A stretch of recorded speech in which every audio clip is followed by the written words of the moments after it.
그들이 예루살렘에 가까이 가서 감람산 벳박에 이르렀을 때 예수께서 두 제자를 보내시며 너희는 맞은편 마을로 가라. 그리하면 곧 메인 나귀와 나귀 새끼가 함께 있는 것을 보리니 풀어 내게로 끌고 오라. 만일 누가 무슨 말을 하거든 주가 쓰시겠다 하라. 그리하면 즉시 보내리라. 이는 선지자를 통하여 하신 말씀을 이루려 하심이라. 시온 딸에게 이르기를 내 왕이 내게 임하나니 그는 겸손하여 나귀 곧 멍에 매는 짐승의 새끼를 탔도다 하라. 제자들이 가서 예수께서 명하신 대로 하여 나귀와 나귀 새끼를 끌고 와서 자기들의 겉옷을 그 위에 얹음에 예수께서 그 위에 타시니 무리의 대다수는 그들의 겉옷을 길에 펴고 다른 이들은 나뭇가지를 베어 길에 펴고 앞에서 가고 뒤에서 따르는 무리가 소리 높여 이르되 호산나 다윗의 자손이여 찬송하리로다. 주의 이름으로 오실 이여 가장 높은 곳에서 호산나. 예수께서 예루살렘에 들어가시니 온 성이 소동하여 이는 누구냐? 갈릴리 나사렛에서 나온 선지자 예수라. 이탈리아의 전기 작가이자 평론가로 조바니 파피니라는 사람이 있습니다. 이 조바니 파피니는 원래 철저한 무신론자였는데 언젠가 병에 걸렸어요. 중환병에 걸려서 고통받고 있을 때 그 조바니 파피니를 아는 지인이 그 소식을 듣고 집에 병문안을 가서 믿음이 신실한 어머니에게 그냥 민간에서 내려오는 건데 인육, 사람의 고기를 먹으면 병이 잘 낫다고 하니까 한번 먹여보세요 라고 했던 거예요. 여러 가지 방법을 생각했지만 아들을 살릴 수 있는 방법이라면 뭐든지 하겠다라는 그런 마음이 있었기 때문에 그 어머니가 직접 칼을 들고 자신의 허벅지 살을 베어서 그 살을 고기로 요리를 해가지고 아들 파피니에게 먹였습니다. 다행히도 이게 효과가 있었는지 아들이 병세가 점점 좋아져가지고 많이 회복이 됐어요. 그러던 어느 날 아들 파피니가 어머니 지난번에 먹었던 그 고기가 너무 맛있는데 다시 한번 먹을 수 있냐라고 어머니한테 부탁을 한 거예요. 아들이 부탁하는데 병인을 낫겠다고 부탁하는데 뭘 못해주리. 그래서 이쪽에 다시 또 허벅지 살을 베어 내려가다가 그만 동맥을 건드려가지고 피가 나와가지고 정신을 잃게 돼요. 바깥에 외출을 하고 아들 파피니가 돌아왔는데 어머니가 완전히 쓰러져 있고 피가 사방에 흐르고 이 충격적인 광경을 봤는데 그때 깨달았어요. 어머니 지난번에 제가 먹었던 고기가 어머니의 살이었군요. 그래서 어머니를 붙들고 엄마를 붙들고 막 오열을 하면서 옵니다. 아들의 목소리가 들리자 다행히 어머니가 깨어났어요. 그리고 그 아들의 이야기를 듣고 아들 파피니에게 이렇게 당부합니다. 나는 죄 많은 몸으로 너를 구했지만 예수님은 죄 없는 몸으로 우리 모두를 위해 살이 찢기시고 피를 흘리셨단다. 그러니까 너는 꼭 예수를 믿어야 한단다. 그 후로 파피니는 예수 이야기, 성 아구스티누스, 단테 일대기, 미켈란젤로 일대기 등 전기를 많이 썼거든요. 그래서 노벨 문학상 후보에까지 오르는 그런 명망 있는 작가가 되었다고 합니다. 오늘은 종려주일입니다. 예수님께서 모든 사람들의 죄를 대신 지시고 십자가에 달려 죽으시기 위해서, 그래서 백성들을 구원하시기 위해 예루살렘 성에 입성하신 날입니다. 백성들은 예수님을 맞이하면서 종려나무 가지를 꺾어서 길에 깔기도 했고요. 어떤 사람들은 종려나무 가지를 갖고 흔들면서 예수님을 환영하기도 했습니다. 겉으로 보기에는 전쟁에서 승리하고 돌아오는 개선 장군의 그런 모습 같아 보이기는 하는데 사실은 예수님을 정치적인 메시아로 잘못 오해한 사람들의 모습이었던 겁니다. 예수님은 그 당시 당신을 열렬히 환영하며 맞이했던 군중들이 얼마 지나지 않아 당신을 향해서 침을 뱉을 것이며 십자가에 못 박아 죽이라고 그렇게 큰 소리로 외칠 거라는 사실을 다 알고 계셨어요. 놀랍게도 이게 종려주일이 가지고 있는 두 가지 다른 모습인 겁니다. 이 종료주일에 예루살렘 성에 입성하신 예수님은 과연 어떤 분이실까? 오늘 본문은 두 가지로 얘기하는데 첫째는 겸손의 왕으로 오신 분이라고 말씀합니다. 가끔 TV를 보다 보면 연예인들의 열광하는 사람들의 팬들의 모습을 보게 돼요. 저는 뭐 연예인들의 삶에 그리 큰 관심을 갖고 있는 사람이 아니어서 그런지 그렇게 막 열광하는 거 보면 왜 저렇게까지 할까라는 생각이 들 때가 있습니다. 하지만 가끔은 정말 내가 사랑하고 좋아하는 그런 어떤 유명 연예인을, 유명한 사람을 팬으로서 가까이에서 직접 만나게 된다면 어떨까? 진짜 기분 좋지 않을까라는 생각은 해보기는 합니다. 여러분 뭐 가수 좋아하는 분 중에 BTS나 블랙핑크나 뉴진스나 임영웅 같은 사람을 내가 직접 눈앞에서 봤다고 생각해 보세요. 내 앞에서 나한테 막 사인해주고 막 말을 건다고 생각을 한번 해보세요. 뭐 아니면 뭐 이병헌이나 뭐 최민식이나 마동석이나 이런 요즘 이제 문제가 되는 김수현 같은 그런 유명한 배우들이 나하고 막 이렇게 좀 팬으로서 만나고 있다라고 생각을 해요. 아니면 운동 좋아하시는 분들은 손흥민이나 류현진이나 김연경 같은 유명한 선수들이 막 사인해주고 얘기를 한다고 생각을 해보세요. 얼마나 기분이 좋을까. 그런 의미에서 보라면 뭐 모습은 약간 다르지만 예수님 당시에 예수님은 사람들에게 가장 중요하고도 많은 영향을 끼치는 핵인싸였어요. 우리 지금 젊은 사람들 얘기는 핵인싸예요. 예수님은 가는 곳마다 예수님 보기에 사람들이 구름같이 몰려듭니다. 그리고 예수님이 어떤 가르침을 하잖아요. 그 가르침을 들으면 사람들이 다 깜짝깜짝 놀랍니다. 어떻게 이런 가르침을 하지? 라고 생각할 정도로. 솔직히 이 정도 인기라면 지금으로 말하면 유튜버 해가지고 먹고 사는데 아무 지장 없고요. 돈 어마어마하게 벌었을 거예요. 그 당시의 왕을 만약에 갈아치우고 새로운 왕으로 쿠데타를 일으켰다. 저는 예수님이 그렇게 했다면 충분히 왕권을 가졌을 가능성이 높다라고 생각해요. 왜? 군중들은 예수님이 왕이 되기를 원하셨거든요. 임금 삼으려고 했단 말이에요. 그런 예수님이 6월절에 예루살렘 성 안에 들어오신다는 소식이 들었을 때 수많은 군중들이 들썩이면서 예수님을 맞이하려고 합니다. 8절, 9절, 10절, 11절 한번 말씀을 한번 볼게요. 시작. 무리의 대다수는 그들의 겉옷을 길에 펴고 9절.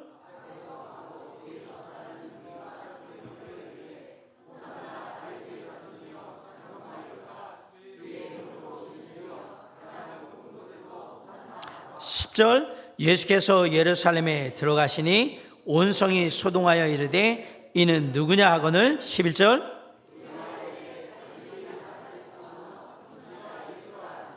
아멘.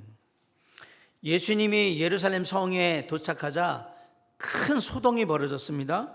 사람들은 저마다 큰 소리로 예수님을 환영하기 시작합니다. 겉옷을 벗어서 길에 까는 사람들 있고 종려나무 가지를 꺾어서 길에 까는 사람들도 있었고 어떤 사람은 종려나무 가지를 가지고 흔들면서 예수님을 환영하기도 합니다. 엄청난 환호 속에 말 그대로 난리가 난 거예요. 예수님을 맞이하는 사람들에게는 더 없는 기쁨과 영광이었을 거예요. 그런데 정작 예수님은 그렇게 흥분된 모습인 것 같지 않습니다. 그냥 담담하게 나귀 새끼를 타고 예루살렘 성에 입성하고 계십니다. 6절 7절 한번 볼게요. 시작. 제자들이 가서 예수께서 명하신 대로 하여 7절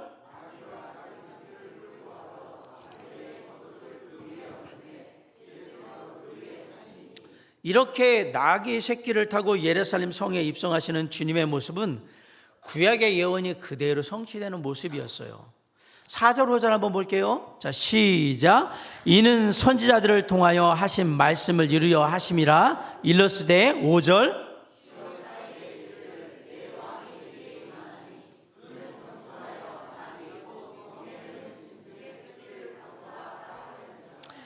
여기서 말하는 선지자를 통하여 하신 말씀은 스가랴서 9장 9절에 있는 말씀을 이걸 인용했다라는 얘기인데요. 시온에 따라 크게 기뻐할지어다 예루살렘에 따라 즐거이 부를지어다 보라 네 왕이 네게 임하시나니 그는 공의로우시며 구원을 베푸시며 겸손하여서 나귀를 타시나니 나귀의 작은 것 곧 나귀 새끼니라 라는 이 스가랴서 9장 9절 말씀을 인용한 거예요.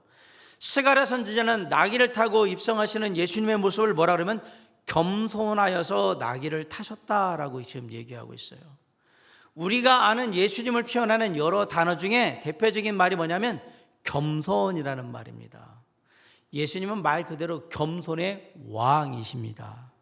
마태복음 11장 28절로 29절에 보면 수고하고 무거운 짐진 자들아 다 내게로 오라 내가 너희를 쉬게 하리라. 나는 마음이 온유하고 겸손하니 나의 멍에를 메고 내게 배우라. 그리하면 너희 마음이 쉼을 얻으리라 라고 말씀하고 계십니다. 빌립보서 2장 5절로 8절의 말씀은 예수님의 겸손에 대해서 이렇게 표현을 합니다.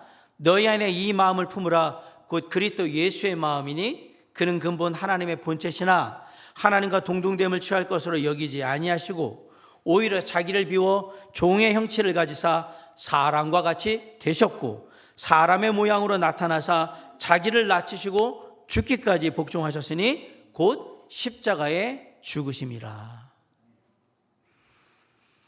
주님의 자녀된 우리가 품어야 될 마음이 있다면 그것은 바로 그리스도 예수의 마음이라고 말씀을 드렸습니다.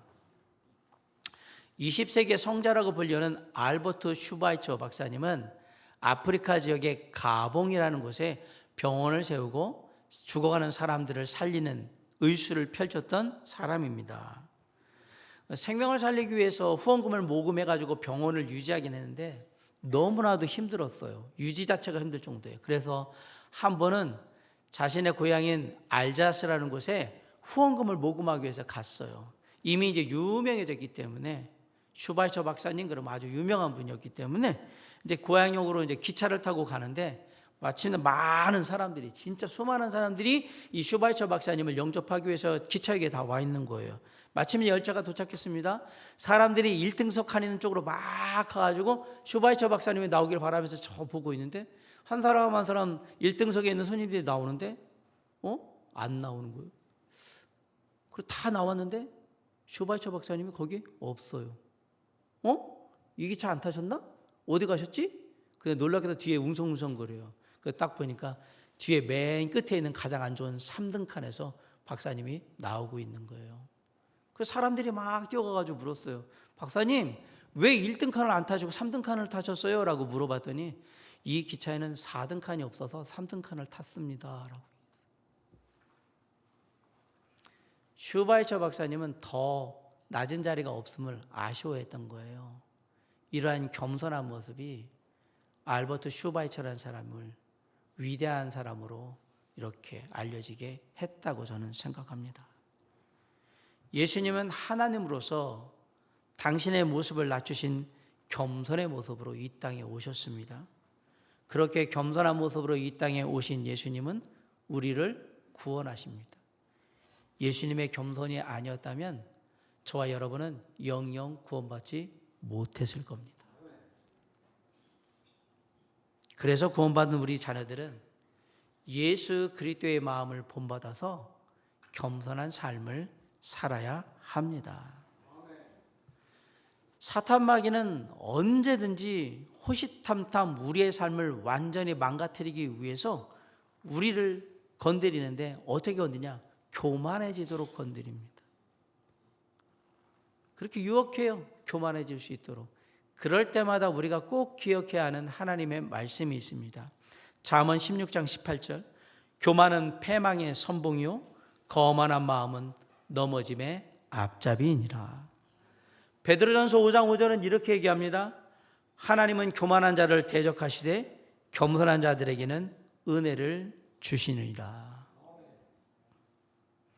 우리에게 겸손으로 오셔서 겸손한 마음으로 우리를 섬기시고 우리와 함께 하신 우리 주님의 마음을 잊지 않고 잘 본받아서 겸손한 삶을 사시는 저와 여러분 될 수 있기를 간절히 바랍니다.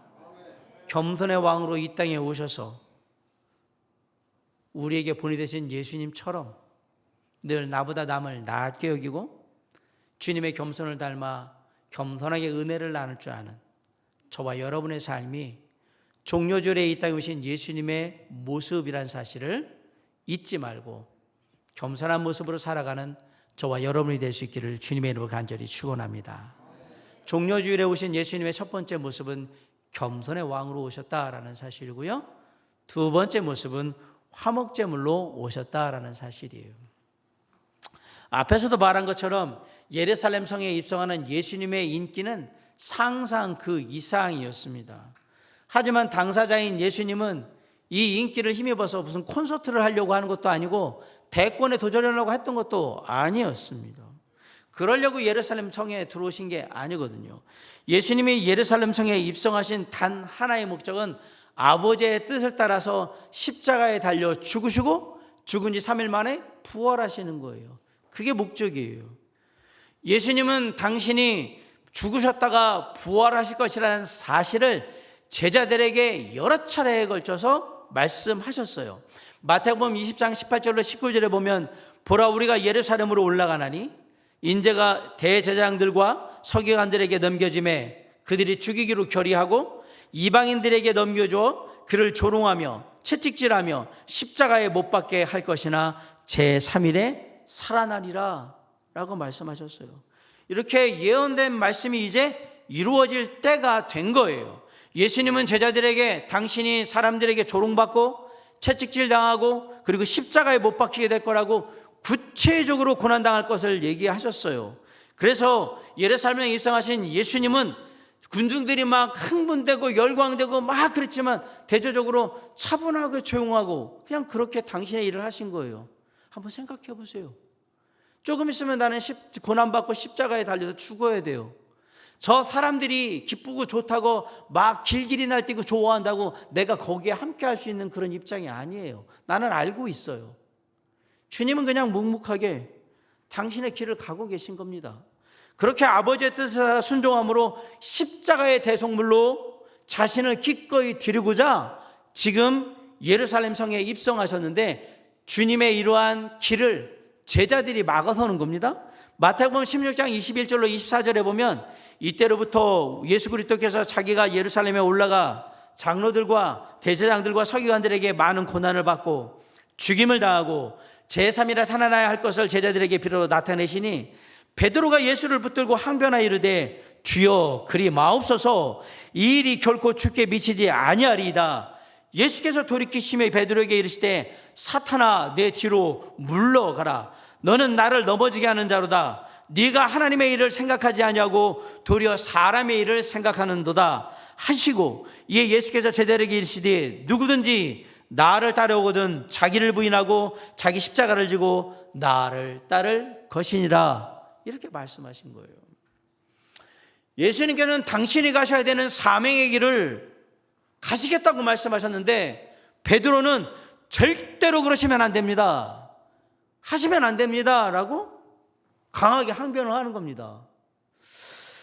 물론 이것은 베드로가 예수님을 향한 충성된 모습이라고 자신이 했기 때문에 하는 모습이에요.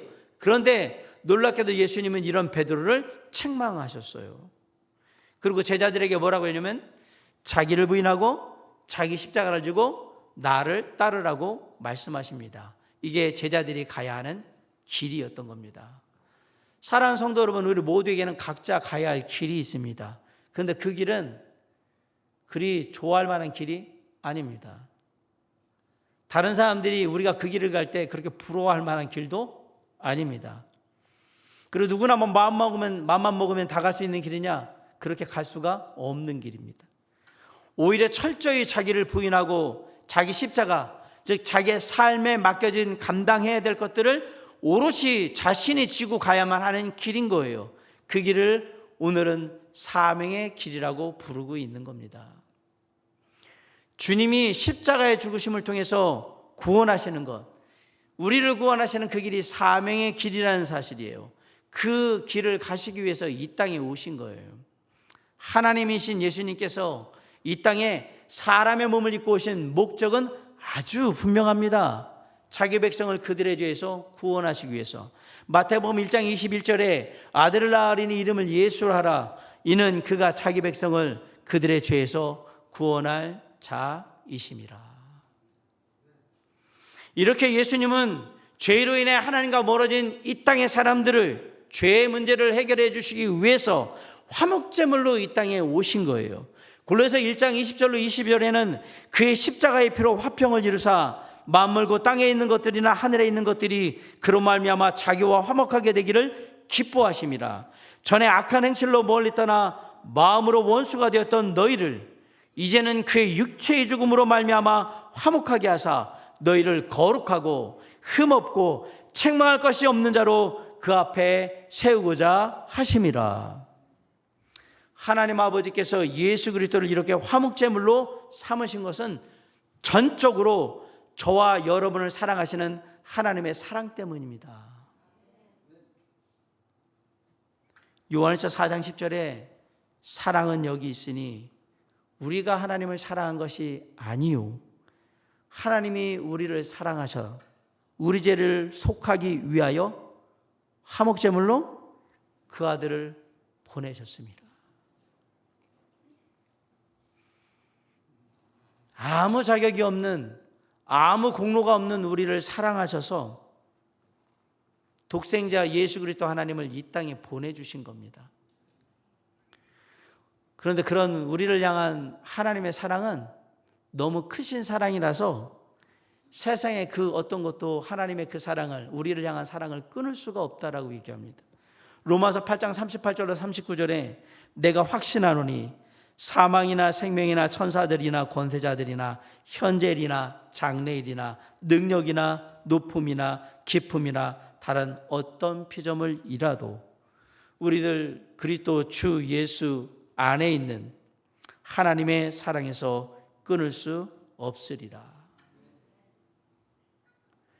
그 사랑이 아무 자격이 없는 우리에게 은혜의 복음으로 전해지게 되었고 하나님의 사랑으로 이 땅에 오신 예수 그리스도의 십자가의 대속의 은혜를 믿음으로 말미암아 우리는 구원을 받게 된 것입니다.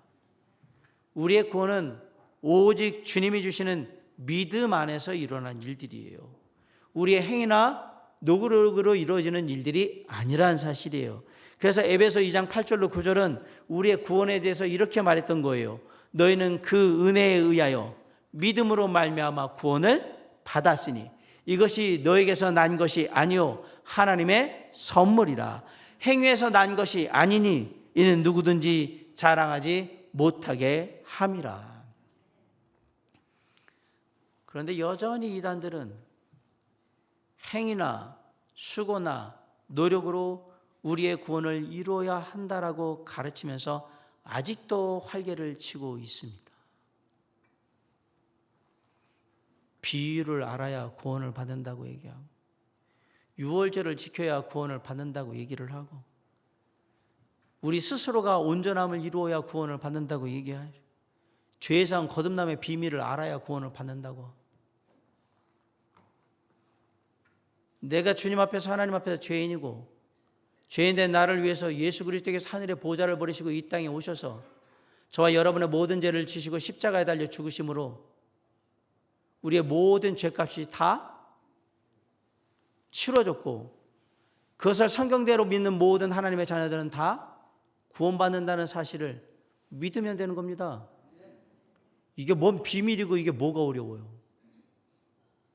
뭔 비유가 필요해요? 무슨 유언줄이 필요해요? 한번 생각해 보세요. 그게 뭐 필요합니까?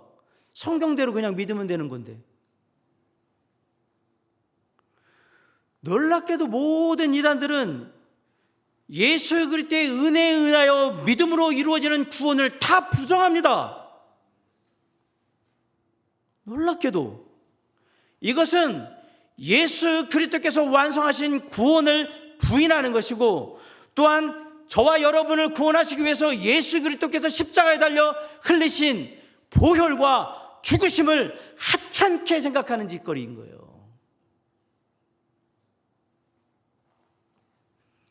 예수 그리스도가 전한 은혜의 복음 이외에 다른 복음은 없습니다.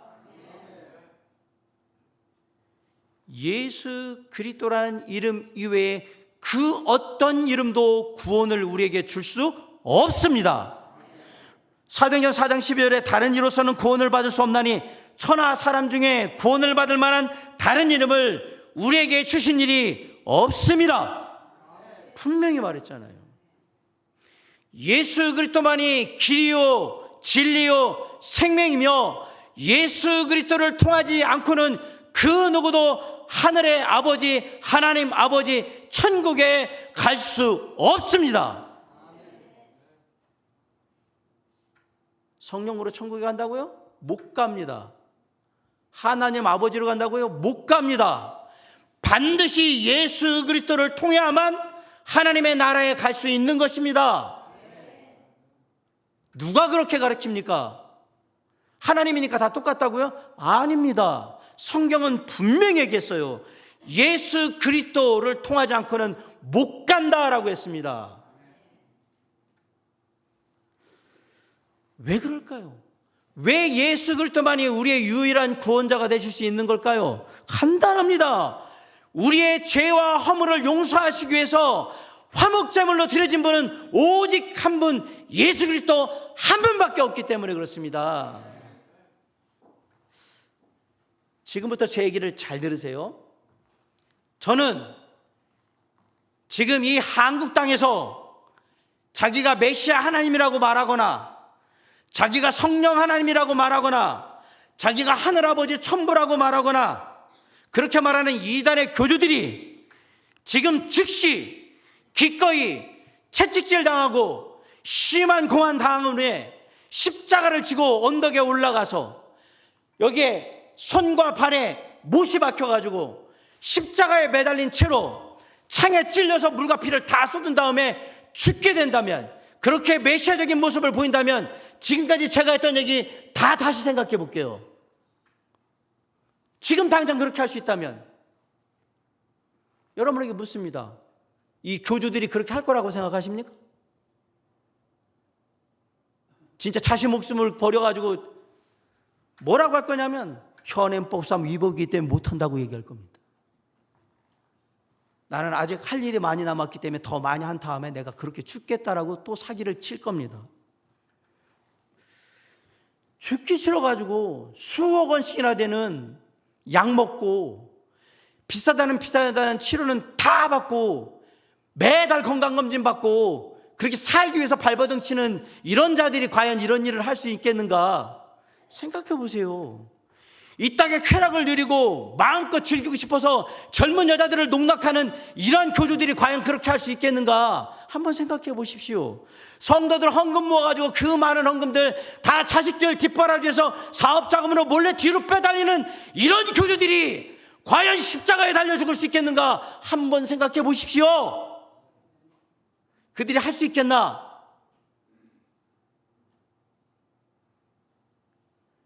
저는 이단들, 교주들을 믿고 있는 사람들을 보면 이해가 안 가요. 그들이 그렇게 할 수 있을 거라고 생각하는지.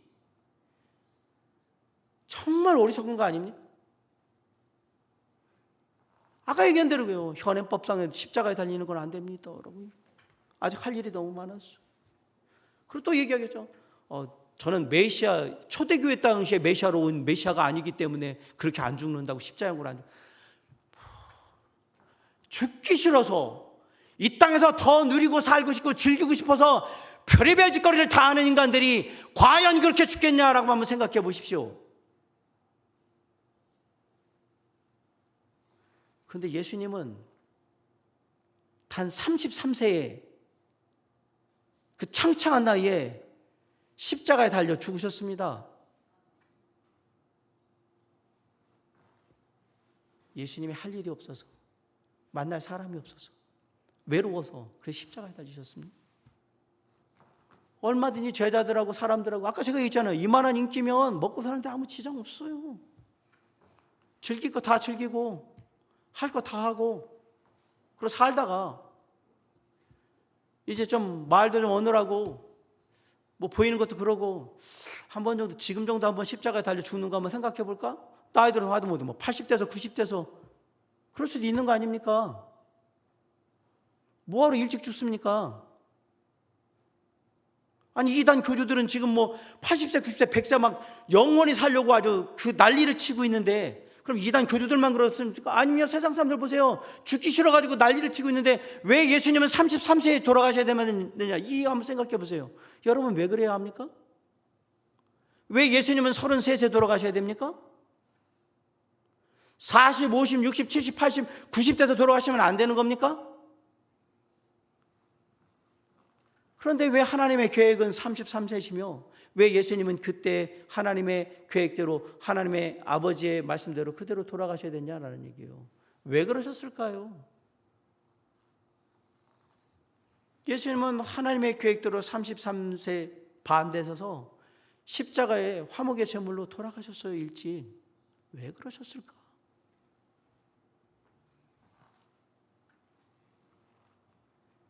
예수님이 시간을 끌면 끌수록 인류의 구원은 뒤로 가는 겁니다. 주님은 단 하루라도 이 땅의 백성들이 죄악 가운데 머물기를 원하지 않으셨어요. 주님은 내가 단 하루라도 일찍 빨리 죽어서 십자가의 대속의 은혜로 모든 인류를 구원할 수 있는 길을 열어야 그 사람들이 그런 주님을 믿고 성경을 믿고 구원받을 수 있다는 사실을 알기에 빨리 죽으신 거예요. 우리를 향한 우리의 구원이 지체할 수 없는 일이었기 때문에 주님은 그렇게 하신 거예요. 여러분 잘 생각해 보세요. 예수님은 제가 살아온 것보다 훨씬 덜 살고 돌아가셨어요. 왜? 저와 여러분의 죄 때문에. 저와 여러분의 죄 때문에 일찍 돌아가신 거예요. 더 오래 사실 수 있었어요. 예수님 안 걸린 분 아니에요. 예수님 불치병 걸린 분 아니에요. 예수님 뭐가 문제 있었던 거 아니에요. 저와 여러분을 사랑하시기 때문에 저와 여러분을 구원하셔서 영원한 생명 가운데 하나님의 자녀로 빨리 살게 하시려고 일찍 돌아가신 겁니다.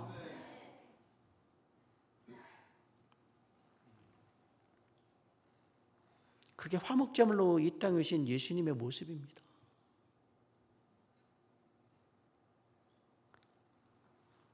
오늘 종려주일 아침에 이 놀라운 진리를 통해서 하늘의 보좌를 버리시고 이 땅에 오신 예수 그리스도의 그 겸손과 하나님이시지만 기꺼이 화목제물로 당신을 드려서 저와 여러분의 모든 사람들의 모든 죄를 용서하신 예수 그리스도의 그 놀라운 은혜가 마음속에 깊이 새겨질 수 있기를 주님의 이름으로 간절히 축원합니다. 예수님께서는 우리의 구원을 위해서 겸손의 왕으로 하늘의 보좌를 버리시고 이 땅에 오신 겁니다. 그리고 저와 여러분의 구원을 위해서 얼마든지 이 세상의 삶을 더 이끌어 갈 수 있음에도 불구하고 기꺼이 당신의 몸을 화목제물로 던지셔서 십자가에 달려 죽으심으로 저와 여러분을 구원하신 겁니다. 그게 주님이 이 땅에 오신 이유인 겁니다. 그 예수 그리스도가 바로 나의 하나님이요, 나의 주님이요, 나의 구원자이시며 내 삶의 인도자라는 사실을 잊지 마시고 오늘도 우리 주님과 함께 기뻐하며 감사하며 주님께 영광 돌리고 주님을 찬양하며 삶을 나아가는 저와 여러분이 될 수 있기를 주님의 이름으로 간절히 축원합니다. 기도하시겠습니다.